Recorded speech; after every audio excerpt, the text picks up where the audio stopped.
Okay, I think we're good to go.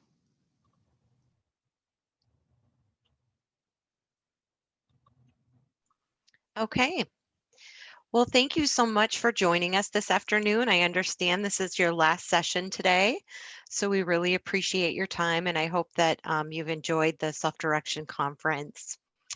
My name is Amy Chartier.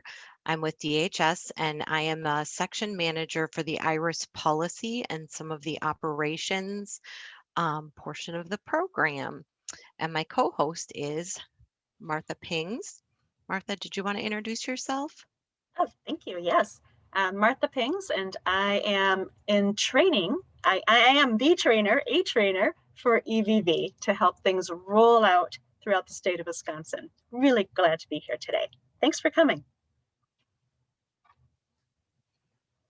All right, so we're going to go ahead and get started, and we're going to talk about the 2020 vision for electronic visit verification, also known as EVV. So I'm going to talk briefly about what we're covering today.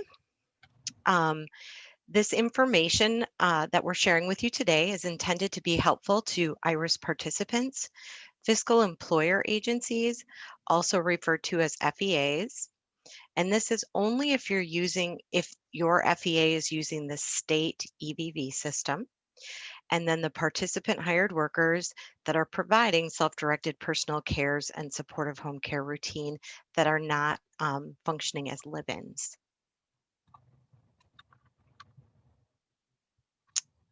What are we covering today? We are covering a number of areas. We are going to cover what is electronic visit verification. What does a visit using EVV look like? What are your responsibilities as an employer? What does the fiscal employer agency do in EVV? What does my IRIS consultant do in EVV? What will participant hired workers need to know? How can I find out more? And then an opportunity for question and answer session. We hope to be partners in learning with you today and as EVV continues. So next, I just want to introduce you to a few terms that you might hear throughout your experience with EVV. We'd like to share these terms so that you can learn more about EVV, and these are specific to the different options that your workers may have to document the beginning and the end of their shift. These terms include MVV, which is the mobile visit verification. And we'll go into more detail as the session goes on, but that would be through a smartphone or a tablet. Then there is TVV, telephonic visit verification, and that would be from your landline. And then there's FVV, and that is the fixed visit verification. In addition to those terms that refer to how someone would log into the EVV system, you'll also hear us reference the SAN Data EVV portal. And this is an online tool that's used by your fiscal employer agencies and provider agencies to view and correct all of your EVV or your workers' EVV information. So we're going to move on to what is EVV, and Martha is going to take us through this portion. Thanks, Amy. It's really important to start out with some good shared background. So let's get started with that and talk about what is EVV. So to begin with, it's important to know that it's a federal law. The Federal 21st Century Cures Act requires all states to begin using EVV for Medicaid-funded personal care services.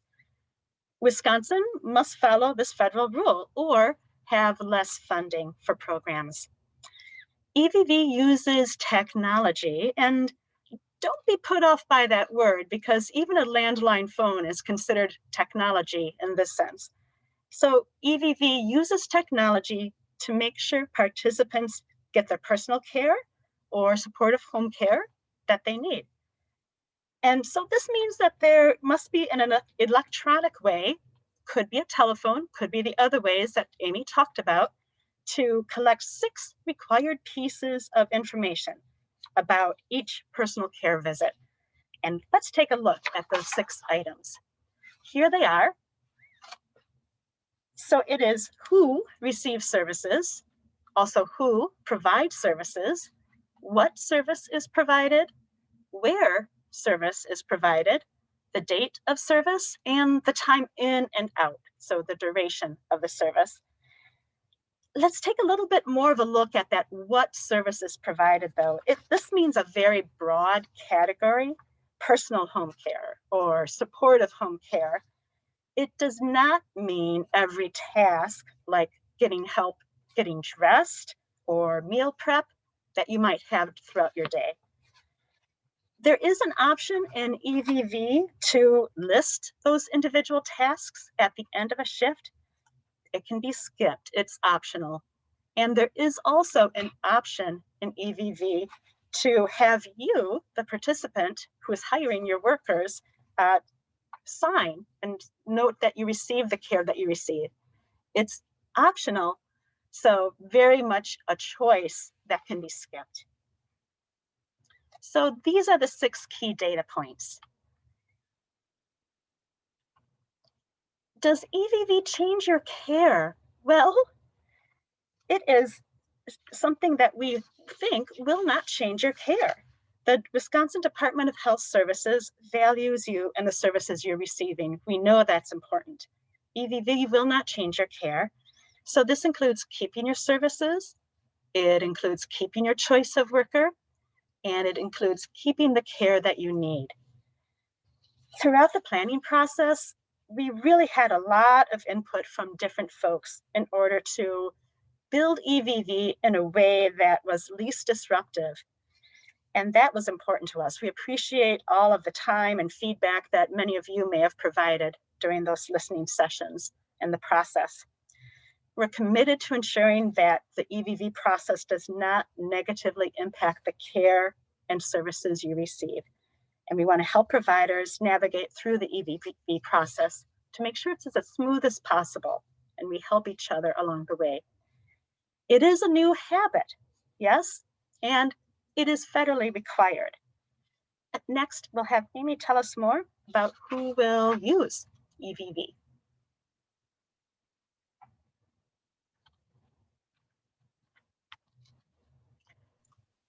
Thanks so much, Martha.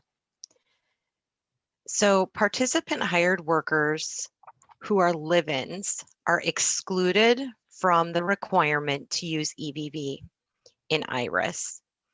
Other participant hired workers who are not live-ins but provide personal care services, so T1019, are required to start using EVV on November 2nd, 2020.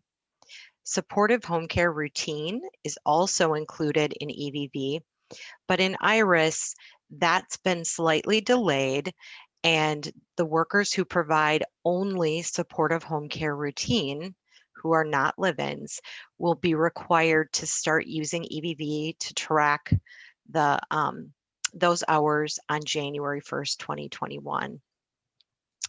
So each state was asked to identify which services they felt should be included as personal cares in the 21st Century Cures Act. In Wisconsin, supportive home care routine services was included as it explicitly includes personal care in the service definition. This does not include any of the other supportive home care services, such as chore services, companion services, or supervision services.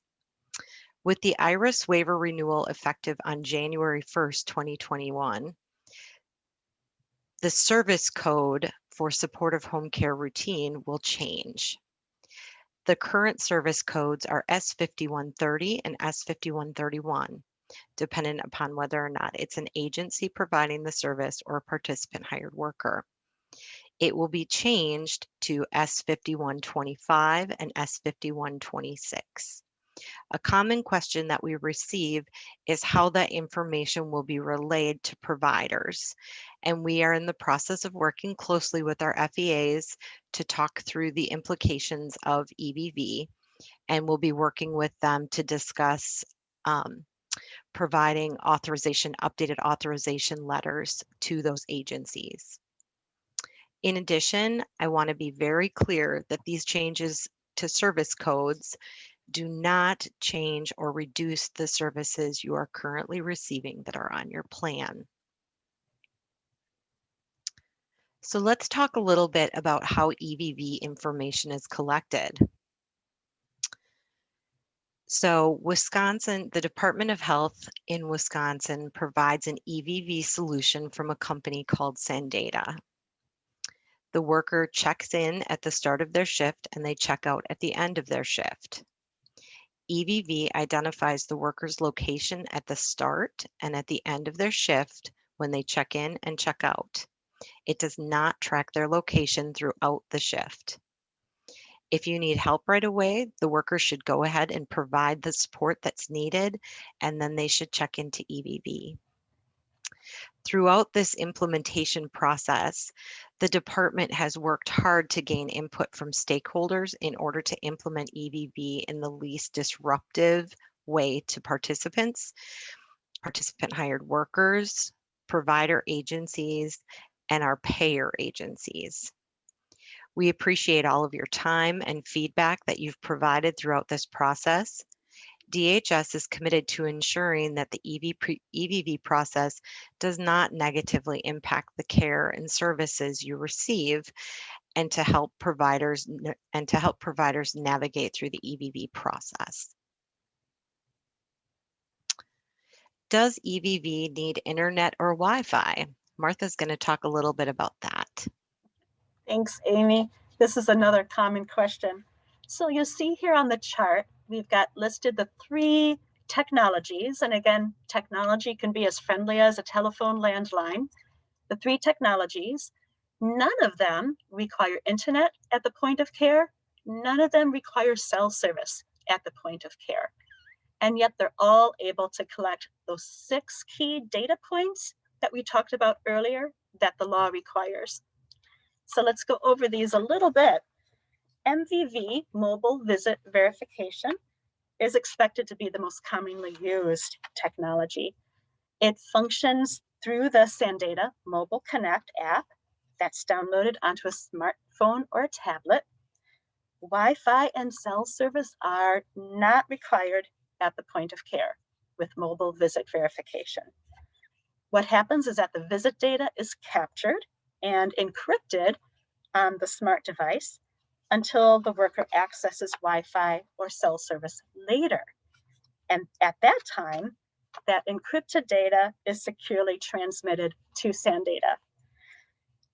And as Amy mentioned before, there's sometimes a concern that people express about the tracking. EVV does not track workers or participants.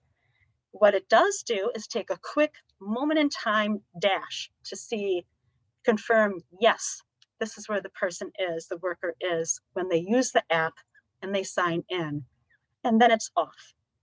At the end of the visit, again, a quick dash, yes, the worker is in this particular place to end the visit, and that is all.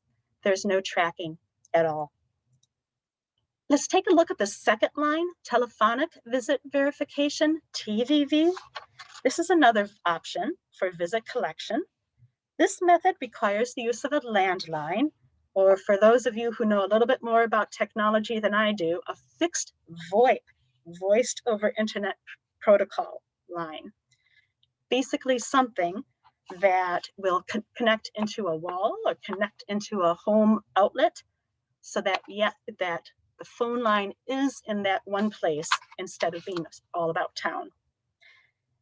And what happens is that the worker will call in with a toll-free number that's assigned to that particular provider agency, or in this case, fiscal employer agency.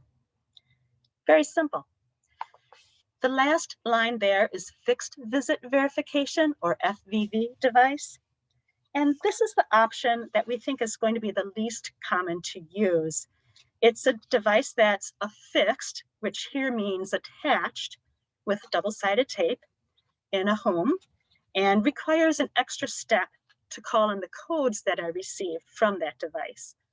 The device is very small. You can think of it like the size of an oven timer. So it's a very small, low-tech device that would be used for that purpose. How does EVV work? We have a video that's fantastic. It's just a hair under 3 minutes long. But because we really want to hear your questions today, I would like to skip the video today, but invite you to take a look at it, to answer a lot of common questions, and to share, if you'd like, with other folks. It gives a lot of good information in a short amount of time. Amy, I'm going to pass it back to you now. But Thank you, on mute. Martha. Mhm. I think, can you hear me now? Yeah. Okay. So the big question is, when does this all happen? EVV starts November 2nd, 2020. This is the start of the soft launch for EVV. And we're going to talk a little bit about what that means. A soft launch really is to offer time and support to IRIS participants, participant hired workers, and others to have the opportunity to learn the process. And it allows personal care services, and just reminder that it's for personal care services only on November 2nd. Participant hired workers who are providing that supportive home care routine service will start effective on January 1st, 2021. But again, I would hope to be partners in learning with you today and as EVV continues. Our soft launch is a very important time for all of us to learn. The DHS policy states that EVV is required to be used starting November 2nd, but the soft launch indicates that claims and encounter processing will not be impacted by the new EVV requirements for visit capture at soft launch. So what does that really mean? Required means that provider organizations and participant hired workers providing personal care services must use EVV. Starting on January 1st, those providing supportive home care services, supportive home care routine services must also use EVV. This does not mean that we expect anybody to be perfect as this rolls out. CMS and the Department of Health Services understand that no one will be perfect using EVV from the beginning. There are no changes in the way an employee will be paid during the soft launch. Again, that soft launch is that opportunity for people to learn, for workers to develop new habits at the beginning and end of their shift. And the other key piece is that participant hired workers will need to continue to use paper timesheets or other means, meaning electronic for some, to report their time. This process has not changed. There was a question in the chat box that I noticed earlier, and this will apply to that. We know that there will be some delays. Particularly, there will be a delay in providing participant hired workers with their login information. We are actively working to resolve this delay. This is an understood issue. If people do not have those pieces of information, they will not be able to start using EVV. So we will be following up with you with more information as to how that's being resolved, but we are aware of that. The FEAs are actively working on providing the information that they have been able to gather through the enrollment process. But we would ask that you please be patient and please work with your fiscal employer agent to do the best you can to work through this delay. All right. So the next topic is the hard launch. And you'll see this slide is fairly empty. More information will follow regarding the soft launch at a later date, but currently the department has not set a timeline for that hard launch. We'll be using the information that we collect during the soft launch to help us identify any gaps in education that would need to be addressed prior to the hard launch. We will communicate with participants, with providers, and with our IRIS partners, the ICAs, the FEAs, and SDPC, once we've identified that timeline for the hard launch. But I want to reiterate, it is important to use the soft launch period to establish those new habits and get comfortable using EVV. We're looking forward to a successful soft launch on November 2nd, recognizing for some of you that might be bumped out a little bit, and working with everyone to make this transition as easy as possible. So let's talk a little bit about when this is going to happen.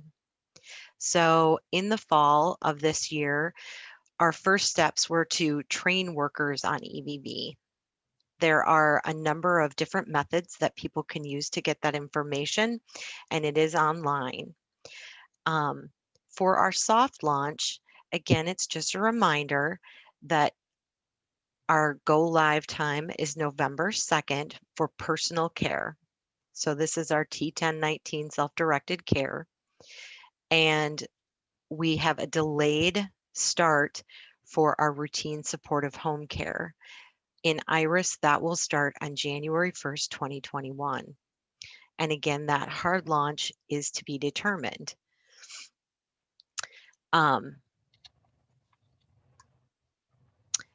Starting January 1st, agencies and participant hired workers will receive information shortly before regarding the change in service codes.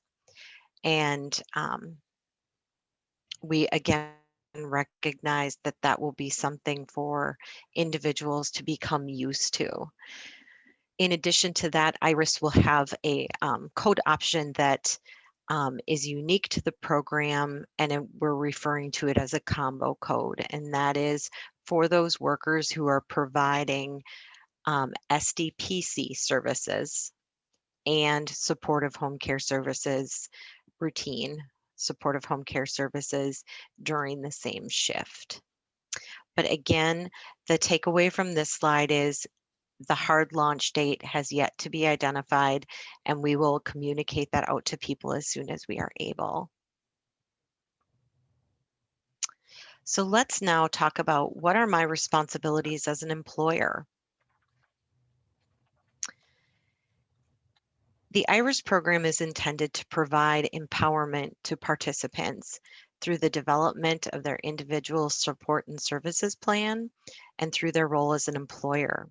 So similarly, your current responsibilities include things like working with the support of your IRIS consultant to develop an individualized support plan and to identify your choice in caregivers. It includes hire and training your participant hired workers, reviewing and signing timesheets. Those timesheets may be on paper or electronic based upon the FEA that you're working with. And then, of course, submitting those timesheets to the FEA for payment. You're also responsible for ensuring that you're receiving the supports that are included on your plan and that you're addressing any performance issues with regard to your workers. Worker updates to the fiscal employer agency are also very important. So let's talk about some of these roles as they relate to EVV. It'll be important that you ensure that your participant hired workers have gone through training on how to receive access to EVV. The participant hired workers have the check-in information, that you assist the FEA in gathering participant hired worker email addresses if they have not already provided them to the FEA. Many of these have been submitted already. That you communicate a valid landline number to your IRIS consultant or your fiscal employer agency if you're choosing to use TVV, the telephonic visit verification. And then it's also important for you to make sure that your workers are clocking in and out of the EVV system at the beginning and ending of each of their shifts. It would be a good idea to just give them a simple reminder to help them develop that new routine or habit. And then the last portion of this is you also need to send any corrections regarding your participant hired workers clock in and clock outs to the fiscal employer agent in the same manner that you submit timesheets. So an example of this would be if your participant hired worker comes in, but you need assistance immediately. So they're not able to clock in for 15 minutes. You would have them complete a corrections form so that we could edit that on the back end to demonstrate that they started their shift on time. You may also be wondering why PHW email addresses are needed. The email address is needed to provide PHWs with a unique number or identifier specific to EVV. Participants will need to make sure their workers have their information to log in. Again, there is a lag in getting this information out to workers. We do know that, and we are working on resolving that. If you do not have that information, participants should work with their IC or their FEA to find out when that information will become available. It's also important to keep the FEA up to date with current landline phone numbers. I know we say this over and over, but it's really important because that's one of the ways that the FEA will use to verify this visit. And then in addition to the landline, the voice over internet provider phones that are plugged into the wall or an outlet or modem are acceptable alternatives to the landline. All right, now we're going to talk a little bit about what does the fiscal employer agency do for EVV. So we're going to talk just briefly about what their current role is.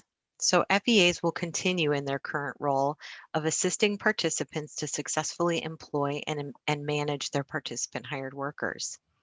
The FEA's responsibilities include processing those timesheets, processing payroll, and having an open line of communication with their IRIS consultant agencies. Their roles in relationship to EVV change a little bit. So they have some additional roles, and these include entering participant hired workers into a system that will generate that unique number or that unique ID for the participant hired worker that they'll use to log into EVV. It also provides participants with the EVV check-in information that their participant hired workers will need to use. That information includes a company ID. So that is an ID that is specifically related to the FEA that you work with. It includes a client or participant SAN data ID. So that's a unique identifier to you so that they know when this person is clocked in who they're working with. And then each PHW will be assigned a unique identifier as well. Then they will also need to know the service code for the service that they're providing. For example, self-directed personal care has a service code of T1019. In addition to that, there will be resource guides, including a toll-free number for using TVV and calling in FBV information. So these are all things that the FEA will provide so that the participant hired worker has the information they need to correctly log in and log out of each of their visits. And then the last piece of this is The fiscal employer agents will also communicate missing EVV information to the participant and the IRIS consultant. So we want to make sure that everyone is aware of where the gaps are so that we can help address those concerns and figure out what training or support is needed to make this a successful launch. So now we're going to move on to what does the IRIS consultant do with EVV? So in many ways, EVV mirrors the current role of an IRIS consultant. The IC will continue to ensure that the participant has information and resources to successfully manage their services, to support the participant to understand and follow the expectations of the IRIS program, to communicate with fiscal employer agencies or FEAs, to support the participant in their role as employer as needed, and to assist with onboarding paperwork as needed. Now the role changes just a little bit with regard to EVV.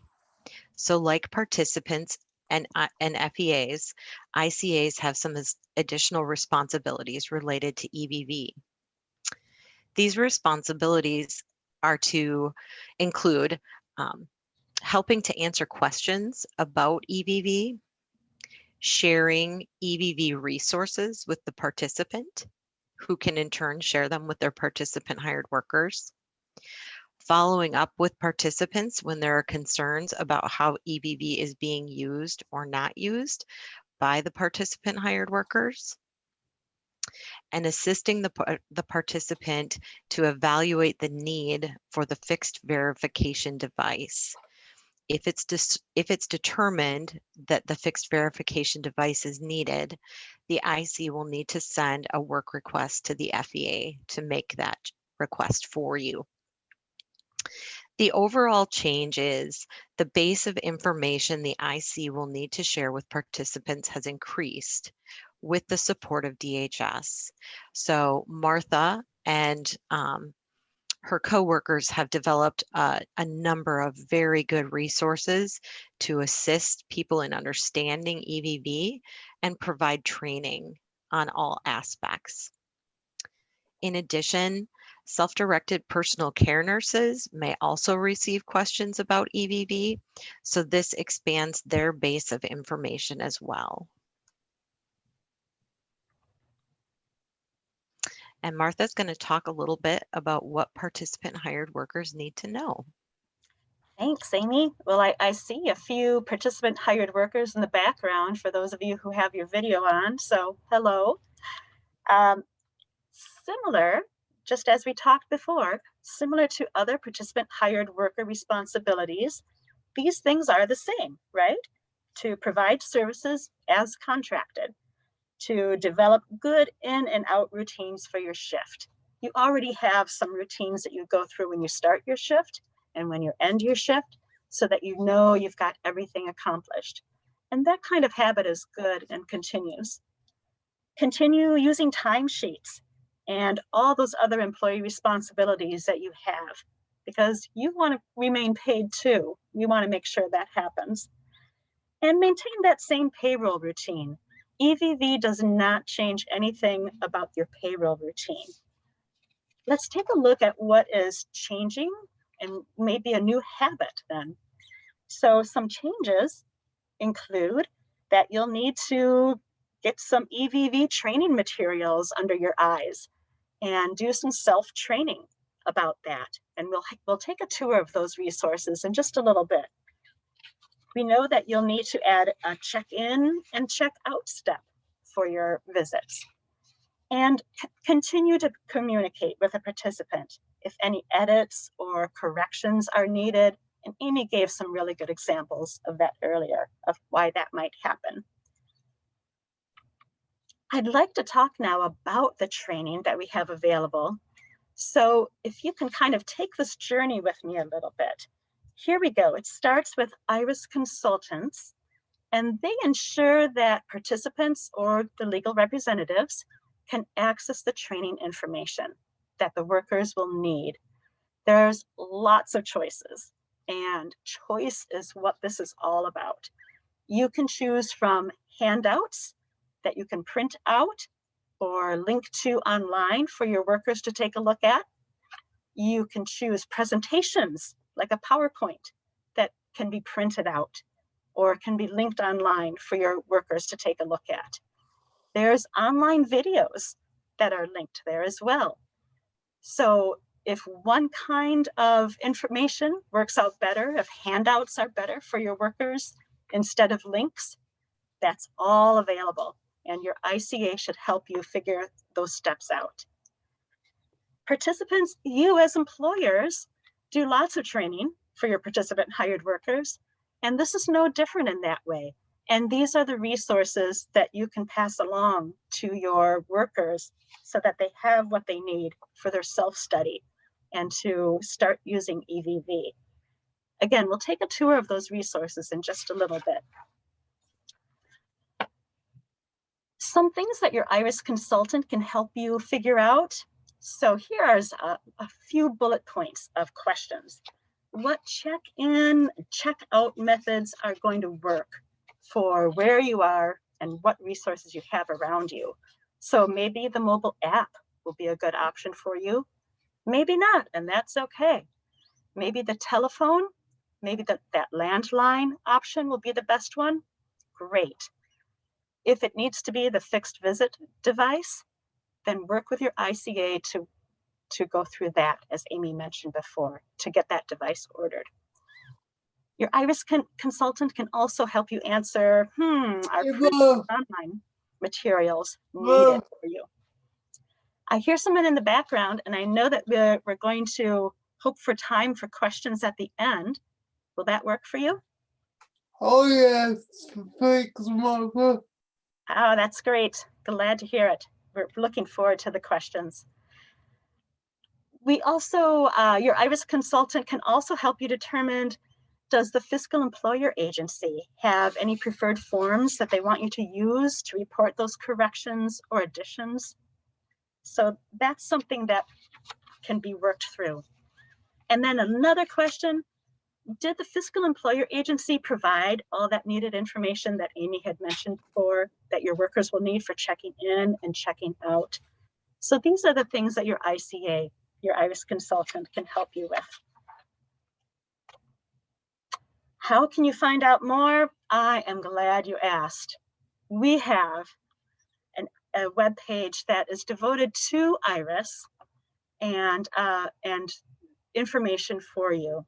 So the address for it is there. And I'm going to see if I can do something tricky here and display my other screen so that I can show you how easy it is to find. All right, I'm going to do a new share. And I'm going to do this screen over here. Let's give it a go. See what happens. So right now you should be seeing that I have just Googled DHS Wisconsin EVV. And these are the results that I have. Wow, the top one. I'm going to go right there. And here is the EVV page. I'm going to move this out of the way a little bit. Hang on. Garbaging up my screen. On this first page that you get to about EVV, this is where you can find that video. Only 3 minutes long, lots of great information. But even more important, along the side here are all sorts of different topics. IRIS. Let's go right to the IRIS section. And here is IRIS EVV, information for you. You'll notice that here you can click for more information specific to participants, but you're not limited just to that. You can read about information that the IRIS consultants have been sent as well. What was really important to us is that we shared as much information as we could and had it available really easily for everyone to look at. Let's take a look at the participant information again. And I want to take a look, I promise, that view of the training resources. So we're going to click and get to it. And you'll see here is quite a list of resources. And again, remember, these are choices. You don't have to do all, your workers don't have to do all of these, right? Choose the ones that work best for your workers and their situation. And again, your IRIS consultant agent can help you determine that. There are videos, there is written instructions, and if you're using the mobile visit verification, there's information about that. As you go down, if you're using the telephonic visit information, there's the training materials for that. All of these are online for anyone to get to. We really want to make it available to everyone. And last, if you're using the fixed visit verification technology, there it is. So I hope that you'll be able to take a look with your ICA and determine, which ones are going to make sense for you and for the worker who needs to get the training for themselves. Is it written instructions? Is it videos? Is it a PowerPoint that they look at? Do they want it printed off? Can they go online and view it, the links themselves? So these are great resources, and I hope that you'll take the time to look through them as much or as little as you'd like. All right, now I'd like to go back to our screen share here. You should be able to see the PowerPoint page one more time. Some other resources, we have a customer care center that you can call or you can email. And on every page of our website, we have this number and this email listed. Excuse me. So it's easy to find. And now we have time for your questions. So Amy, I bet you have some ideas of questions that are already out there.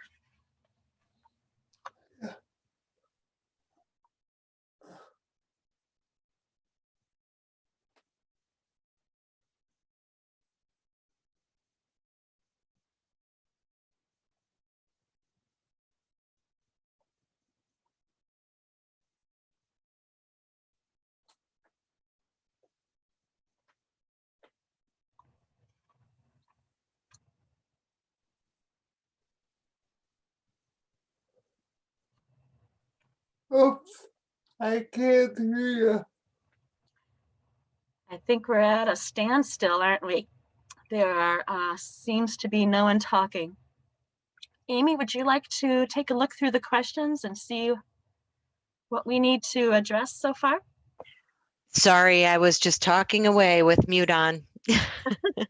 Sorry. Stacy listed a question. So this doesn't apply if the fiscal employer agent isn't using the state system. So my response is that there are a number of things that are valuable to you throughout this presentation, regardless of the system used. It's helpful to understand EVV, why it's being implemented, and what the expectations are that we report on.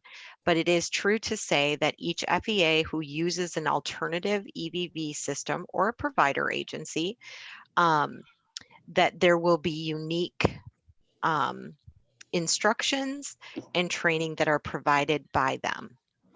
So there are things that are valuable, but there are certainly differences as well.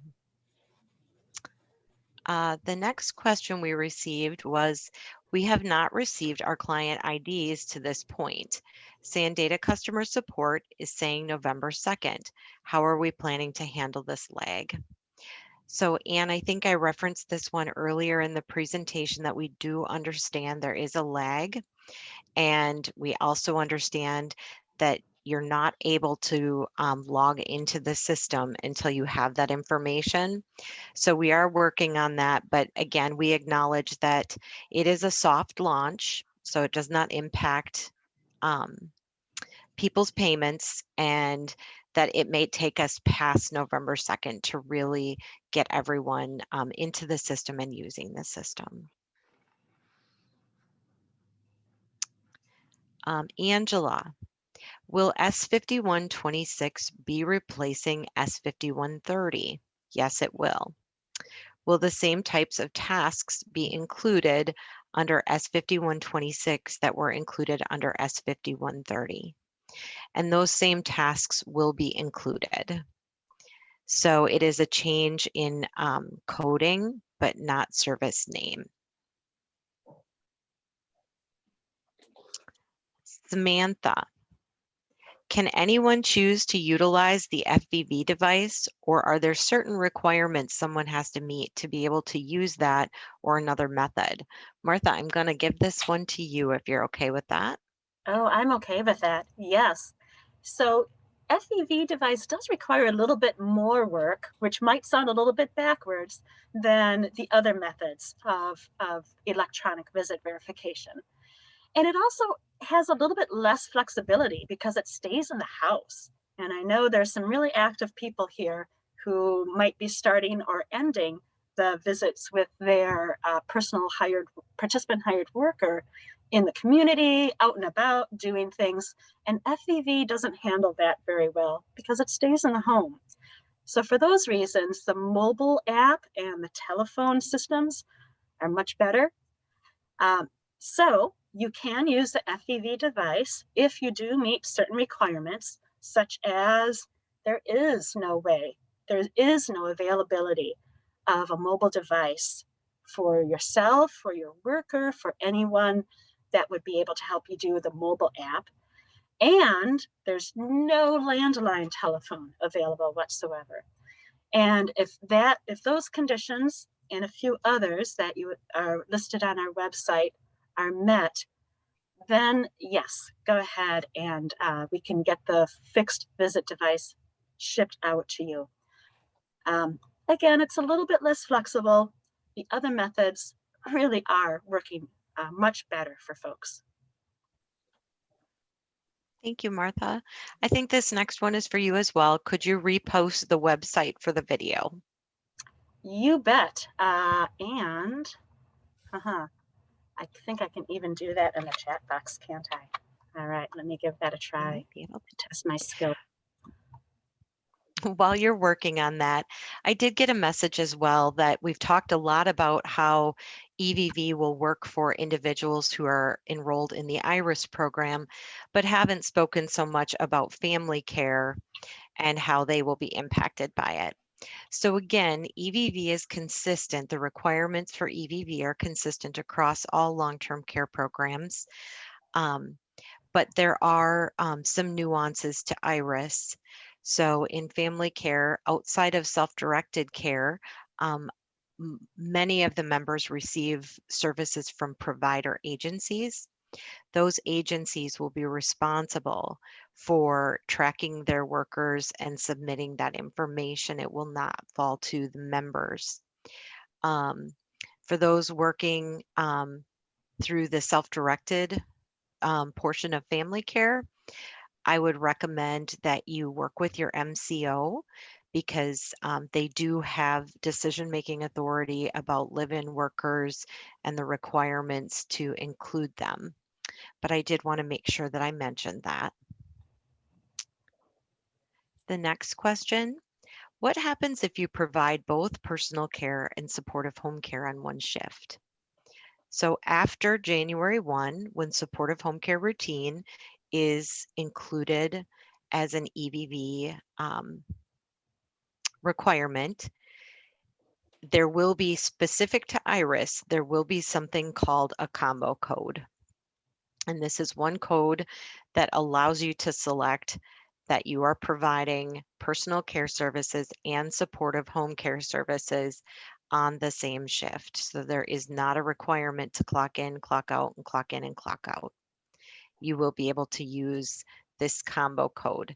That is not applicable if you receive or if you're providing personal care through an MA provider agency, not SDPC, and supportive home care as a participant hired worker. That would require you to clock in and clock out for each of those.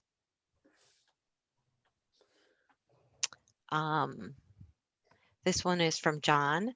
How do you get the unit for the home? And do you need a landline for it to work? I'm thinking when you say unit for the home, you're referring to the fixed verification device. Would that be your understanding, Martha? That's how I was reading it too. Okay. Do you want to take that one? Sure. John, you might have asked that before we got to that point of the PowerPoint. So you work with your IRIS consultant, and they will have the fiscal employer agency order it online through SANdata for you, and it will be delivered to your house. Again, you need to be sure that you qualify for it, that there's no other way that EVV can be entered for you. So before I go on to the next question, I want to acknowledge that it's 1:54 and we have several comments yet to review. So if we're not able to get to all of your questions, we will copy these and then send them to our EVV questions mailbox and answer them through that. So you can go to the IRIS EVV, or you can just go to the EVV webpage if you're with Family Care and look for this information. How will personal cares be provided outside of the home?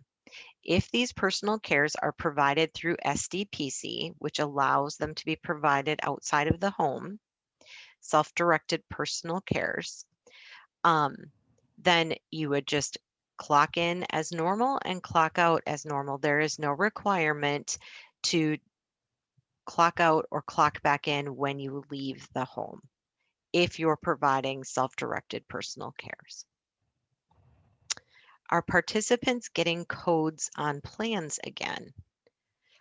It is my understanding that service definitions are listed on the IRIS Individual Supports and Services Plan, but the codes are not listed. That is not changing at this point. If the participant hired worker is supposed to start at 2 p.m., can they clock into EVV at 1:45 p.m.? We would discourage that. You should clock in to EVV at the beginning of the shift and the end of the shift because it should, as closely as possible, reflect the hours worked. If you are working with an FEA who has an alternative EVV system, it is imperative that you talk to them about what their allowance is for clocking in prior to a shift beginning or clocking out late, because it could impact the time cards.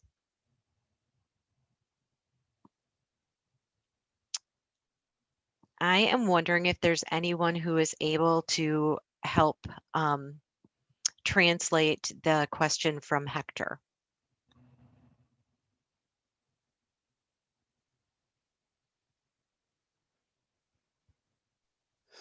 This is the interpreter. So his question was more. The interpreter is still on. Oh. If you unmute yourself, we should be able to hear you.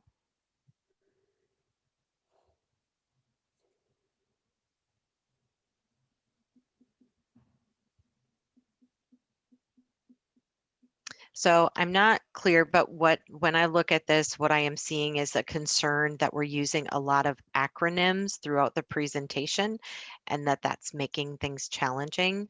We do apologize for that. This presentation will be available to you, and throughout the presentation, it does include the full description in addition to the acronyms. So when you look at that, that should be more helpful, but my apologies.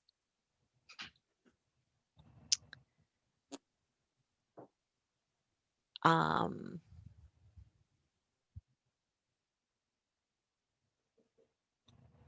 I see a text. Amy, you're on mute.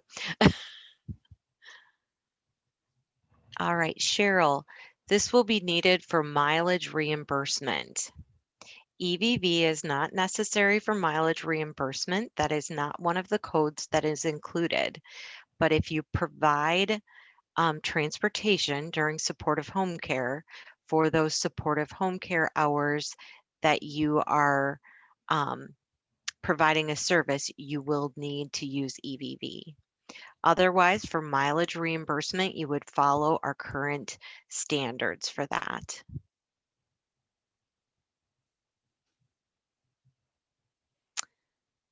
It seems that some of the people are muted but would like to ask a question. Gary, are you able to unmute Pamela?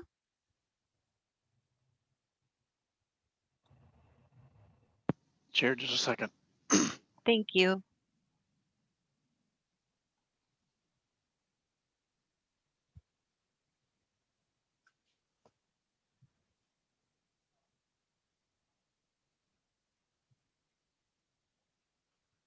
Hello.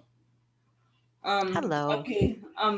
Shante, They answered it. So. has a question, but I guess you guys, answered it. Yeah. Was there any other? Well, I was just trying to figure out because myself, I do both codes for Pam, personal cares and supportive home care, and we go, in and out the home. So I'm assuming like whenever we do her shopping visits, usually a person is with her for 4 hours. So when we're outside the home, I would assume we'll log in and log out in the app for personal cares. But so it still differentiates for supportive home care. Because that won't take place till January, right? Where we're Correct. logging in and out for supportive home care. But right now, like part of that time while we're out of the home at the store, then I will log in for personal care. So she gets her bathroom time in. Yep. So could they? It's being split up kind of like. So do they just log in and then could they just log out at the end of the shift, or are they Only if you're doing one code. I can't do that if I'm only multiple codes. one code? So Yep. So what you could do until the supportive home care routine is included is if you provide 3 hours of personal care, SDPC personal care, you could clock in for that 3 hours and then clock out, recognizing that you may provide them sporadically throughout Yes. the shift. Yeah. okay, Yep. Just gotta separate. that All was right. That's what I'm trying to do. Perfect. Thank you. Hey, Lawrence has Okay, a so question. we are, oop, what was that? Lawrence has a question. Oops. I see one on here from Lawrence. What vendors are allowed for TVV landlines? There are no specific vendors that are allowable. What the requirement is just that it is a landline in your phone, in your home, or that other internet phone option that Martha referenced earlier. Can you hear me? Yep. Maybe it'd be easier for me to ask by a voice. That's why I sent you that last message. I'm having a hard time typing. So I have a friend who's considering EVV via TVV, and he wants to know, due to budgetary constraints, Spectrum and ATT are expensive. They have less expensive alternatives like Vonage. Would that work before we sign him up? From what I know, this is Martha. From what I know, Vonage is an example of that VoIP, that voice over internet protocol that we talked about. So if it plugs into a wall, plugs into a modem, or plugs into an outlet, it's a thumbs up. It plugs into an internet wall jack. That sounds like it works. Yep. Yeah. And So, again, examples of what's not allowed is those Wi-Fi VoIP adapters. Right. If it's something that you could be out at a coffee shop and have it there instead of the home, not what we're looking for. Well, then again, SHC, you could be at a coffee shop and get cares there, right? Supportive home care. Yeah. Yes. Just yeah. wondering. And so and would such for clocking, so I might want to get an adapter that has both Cat5 and Wi-Fi, depending on how they would like to use it, right? See, I don't know how TVB works because he doesn't have a cell phone. He can't afford a cell phone. We're looking into TVB and finding solutions around this so we can use it to punch in correctly. So that's why I'm brainstorming ideas. If the only thing we can use for Vonage or Magic Jack is a non-Wi-Fi one, and then he'd have to stay home, therefore, for everything, or at least punch in at home and then go out, I guess we got a punt there. Well, keep in mind too that you can have more than one phone that you call in from. If there's a phone at someone's work, a phone at other places, that's a landline, use it. But Use if you're, it doesn't have to be only the one phone. he volunteers at the Respite Center at Summerfest. There is no landline there. He doesn't have a smart app. You know, how do we punch in from there if the shift begins there? Sure. That's a little bit of concern. That's what I always think of the what ifs. I'm just that way as an engineer. So I look at solutions, see what the pros and cons, see what people are going to say, naysay about it. Because after all, EVV was invented to, you know, help ensure efficiencies, you know, make sure people get services. And of course, I've heard rumors that there are concerns about fraud as well. So to address all those, all the naysayers, to make sure that I'm recommending to him the right device before he starts going to Best Buy or signing up for the service, why waste money if it's not going to work? Okay. So it is a viable option. And if you Okay. are at something like Summerfest and he doesn't have a means to clock in or clock out, or his workers don't, then you can always fill out a correction form that we alluded to earlier that would be submitted with timesheets, letting the FEA know that there was a missed punch on this day or a missed clock in on this day for this reason, and then they can edit that. So they can enter a whole shift manually through authorized agents. So that's what we might have to do. But what they don't want is getting stuff that's so-called portable. Yep. And we just want to be clear, there's a lot of participant hired workers. And so we want people to use their devices whenever possible. Those manual edits are really intended to be rare, because that would be an awful lot of resource for all shifts. Yeah, I'm just making sure I'm covering my bases. And do the punches on EVV have to precisely match what you write on your timesheets? They have to be equal to or longer than what you put on your timesheet. So if I say, let's say a worker says 8 to 10 a.m. because that's a shift they're assigned, and they write that on their timesheet, does their EVV have to say precisely 8:00? Because I think it could vary by 1 minute plus or minus, because, you know, you're writing stuff out separately, or we're creatures of habit and we just write our shifts in because we were there, type of thing, right? And then the EVV punches might have a minute or two standard deviation or variance, depending on when you actually access the number or whatever your interface. Is that gonna trigger audits if they're slightly off, like 7:59 versus 8 o'clock in, for example, 10:01 versus 10 o'clock? Are they gonna care? No. Or do you actually have to write 7:59 on your timesheets? No, we're fine with that deviation. What we're saying, though, is that they do need to be equal to or longer than the amount of time you list on your timesheet. So if your EVV punch is 3 hours, but your timesheet says you supplied 3 hours of SDPC and 6 hours of SHC, assuming we're after January 1, then there would be an inaccuracy there. Why were there only 3 hours of EVV, but there are 9 hours listed on the time card? Likewise, if the EVV shows 1 hour and 59 minutes for that shift, and you know it shows 2 hours and 1 second for that shift, but you write an hour and, well, which way would it be off? Oh, your EVV has to be at least equal, right? So Yeah. If your EVV is slightly short by a minute, are they going to care literally? Do you have to be careful on No. that side? No, I So- think we covered that no, we understand that there could be a clock difference. Yeah, because I know We do understand humanly that. it takes to punch in and then you write something different, or we're creatures of habit. You just fill out the timesheets and say, well, yeah, I provided usual 8 to 10 shift, for example. You write 8 to 10, we're at 7:59 to some weird time over, and then the punches differ, and then people get upset.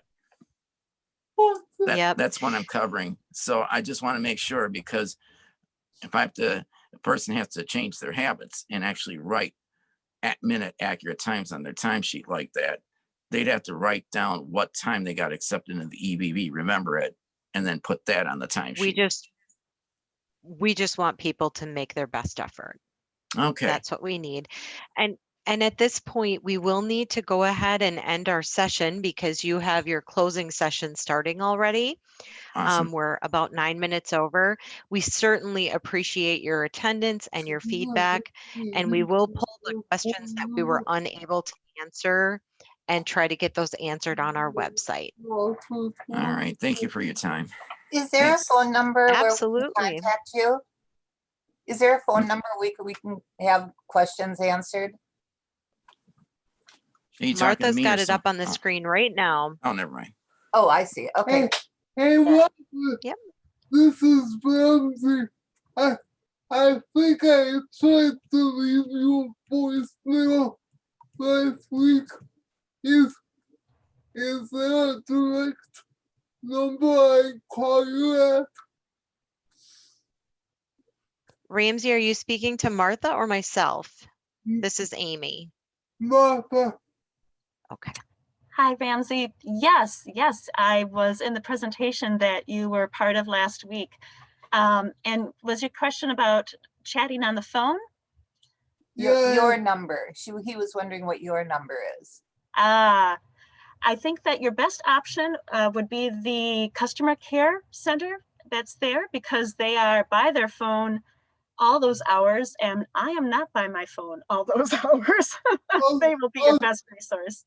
Okay, I have one question for you then. As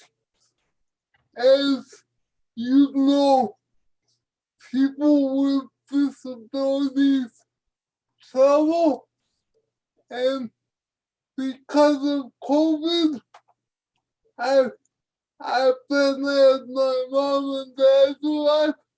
I'm down to 2 workers. Okay, but are you telling me that as long as they have a landline, which they do, workers can clock in and clock out?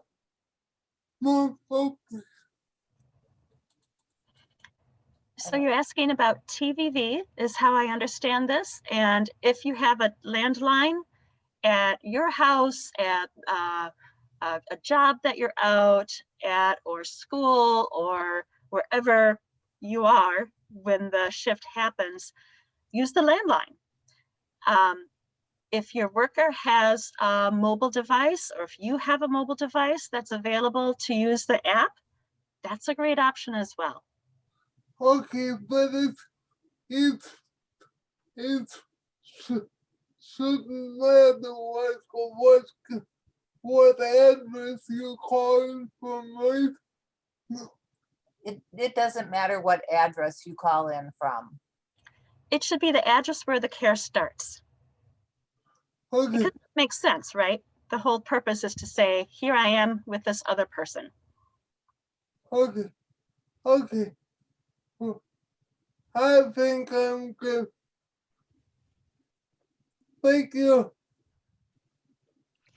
Thank you so much, everyone. We certainly appreciate your time today, and we hope you enjoy the rest of your conference. Have a great time, everyone. Bye-bye.